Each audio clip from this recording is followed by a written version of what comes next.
नमस्कार, मैं पंकज आपका स्वागत करता हूं। आइए इस वीडियो में बात करते हैं ग्लेनमार्क लाइफ साइंस लिमिटेड का आईपीओ के बारे में। तो पूरा डिटेल आपको इस वीडियो में बताने वाले हैं। आईपीओ का इशू साइज क्या होगा, इस आईपीओ में अप्लाई करना चाहिए या नहीं करना चाहिए, कंपनी का क्या व्यवसाय है, कहां से रेवेन्यू जनरेट करती है कंपनी, सारा डिटेल आपको इस वीडियो में मिलने वाला है।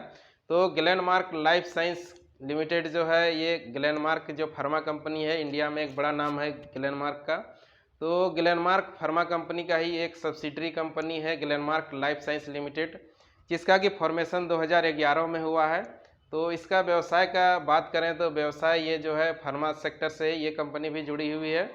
तो इसका यदि आप आईपीओ अप्लाई करना चाहते हैं, आपका डीमैट अकाउंट नहीं है, तो आपको डिस्क्रिप्शन बॉक्स में आपको लिंक मिल जाएगा, वहाँ से आप डीमैट अकाउंट को अपना ओपन कर सकते हैं। जेरोधा में ओपन कर सकते हैं, आप स्टॉक्स में ओपन कर सकते हैं, 5 पैसा है, एंजल ब्रोकिंग है, इस सब में आप ओपन करके इस आईपीओ को अप्लाई कर सकते हैं। यदि आपके पास डीमैट अकाउंट नहीं है तो डिस्क्रिप्शन में जाके अपना डीमैट अकाउंट को ओपन कर लें। चलिए अब बात करते हैं कंपनी का डिटेल व्यवसाय के बारे में। कंपनी क्या व्यवसाय करती है, कहाँ से रेवेन्यू जनरेट होता है, क्या व्यवसाय है कंपनी का। तो कंपनी का जो व्यवसाय है ये भी फार्मा सेक्टर से जुड़ी हुई कंपनी है, जो कि कच्चा माल का निर्माण करती है और जो मेडिसिन जो बनाती है कंपनी, उसको ये कच्चा माल सप्लाई करती है। यानी कि देखा जाए तो इसमें जो मुख्य रूप से होता है, हार्ट का बीमारी में जो यूज होने वाला दवाई होता है, उसका ये कच्चा माल को मैन्युफैक्चरिंग करती है और जो दवाई निर्माण कंपनी है उसको ये सेल करती है। उसी प्रकार से डायबिटीज़ है और बहुत सारा ऐसा बीमारी है जिसका कि ये कच्चा माल को मैन्युफैक्चरिंग करती है। उसके बाद जो है जो फार्मा कंपनी है, बहुत सारा फार्मा कंपनी इसका क्लाइंट है, उसको ये दवाई बनाने के लिए ये जो है कच्चा माल को सप्लाई करती है। तो उसी से इसका रेवेन्यू जनरेट होता है। और इसका क्लाइंट का बात करें तो इंडिया बेस्ड बहुत क्लाइंट है, उसके बाद नॉर्थ अमेरिका, जापान, इस सब में भी इसका क्लाइंट है। यानी कि देखा जाए तो ये एक मल्टी नेशनल सप्लाई कर रही है। अपना जो कच्चा माल होता है, अपना माल जो है, उसका जो कच्चा माल जो होता है, दवाई में यूज होने वाला कच्चा माल जो होता है, उसको ये वर्ल्ड वाइड सप्लाई करती है, यानी कि एक्सपोर्ट भी करती है। तो इसको जो इनकम होता है, एक तो डोमेस्टिक इनकम होता ही है, और जो एक्सपोर्ट होता है उससे भी कंपनी को रेवेन्यू जनरेट होता है, वहाँ से भी इनकम होती है। तो ये कंपनी का जो है, जो कंपनी जो है ये फार्मा सेक्टर से ही जुड़ी हुई है, यानी कि जो है दवाई निर्माण क्षेत्र से ही ये कंपनी जुड़ी हुई है। तो ये है कंपनी का बिजनेस मॉडल है। और फार्मा सेक्टर जो अभी देखा जाए तो आज के समय में सारा फार्मा सेक्टर जो है, जो भी फार्मा कंपनी है वो राइज ही कर रही है। तो कंपनी का देखा जाए तो ये एक प्लस पॉइंट है। और कंपनी का जो सेक्टर है वो अभी राइज करने वाला सेक्टर है। सारा फार्मा कंपनी अभी राइज कर रही है और राइज करेगा ही, क्योंकि अभी का जो हालात है, देखा जाए तो इसमें टोटल जो है दारोमदार फार्मा कंपनी के पे ही डिपेंड हो गया है। दवाई का जो डिमांड है बढ़ते जा रहा है। तो इसको देखते हैं यदि आप, तो इस प्रकार से ये कंपनी का एक प्लस पॉइंट है। ये जो है जो सेक्टर है ये राइज करने वाला सेक्टर है, इसमें आप इन्वेस्ट कर सकते हैं। चलिए अब कंपनी का फाइनेंशियल स्टेटमेंट देखते हैं। जो कंपनी ने फाइनेंशियल जो डाटा जारी किया है उसको देखते हैं किस प्रकार से है। तो इसमें जो 31 मार्च 2019 को जो दिखाया गया है, कंपनी का जो टोटल एसेट था 1475 करोड़ का टोटल एसेट था, जिसमें जो रेवेन्यू फ्रॉम ऑपरेशंस यानी कि रेवेन्यू जो जनरेट हुआ है 1405 करोड़ का रेवेन्यू जनरेट हुआ है। तो इसमें देखा जाए तो कंपनी को जो प्रॉफिट हो रहा है 195 करोड़ का शुद्ध प्रॉफिट हो रहा है। उसी प्रकार मार्च 2020 का यदि आप देखते हैं, 31 मार्च 2020 का यदि आप देखते हैं, तो इसमें जो कंपनी का जो डाटा जो जारी किया है, इसमें टोटल एसेट 1725 करोड़ का है। और जो कंपनी जो रेवेन्यू जो जनरेट की है 1537 करोड़ का रेवेन्यू जनरेट की है। तो इस प्रकार से प्रॉफिट देखा जाए तो कंपनी को जो टोटल प्रॉफिट हो रहा है 313 करोड़ का शुद्ध प्रॉफिट हो रहा है कंपनी को। तब चलिए बात करते हैं 31 मार्च 2021 का जो करंट ईयर है, इसका जो बात करें तो इसमें जो है कंपनी का जो टोटल एसेट है 1997 करोड़ का टोटल एसेट है। यानी कि एसेट को देखा जाए तो बढ़ते जा रहा है एसेट कंपनी का। और जो रेवेन्यू जो जनरेट हुआ है 1885 करोड़ का रेवेन्यू जनरेट हुआ है। तो इस प्रकार से देखा जाए तो नेट प्रॉफिट जो कंपनी को हो रहा है 31 मार्च 2021 को 351 करोड़ का नेट प्रॉफिट हो रहा है। तो इस प्रकार से आप कंपनी का जो फाइनेंशियल डाटा को देखते हैं तो इसमें कंपनी लगातार राइज कर रही है, प्रॉफिट कर रही है। और जो है रेवेन्यू जो जनरेट हो रहा है, कंपनी का रेवेन्यू जो हर एक साल बढ़ते जा रहा है।